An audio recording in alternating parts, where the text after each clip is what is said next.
بسم الله الرحمن الرحيم.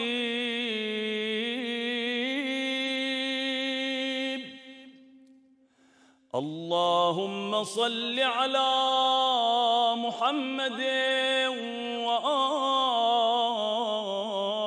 محمد.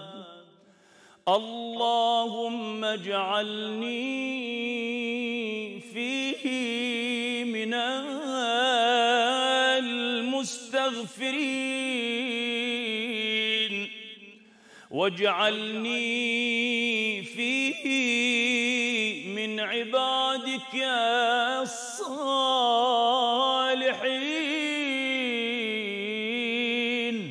القانتين، واجعلني فيه من أوليائك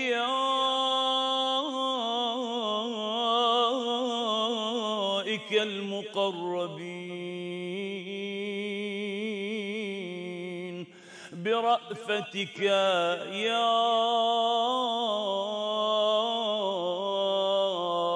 أرحم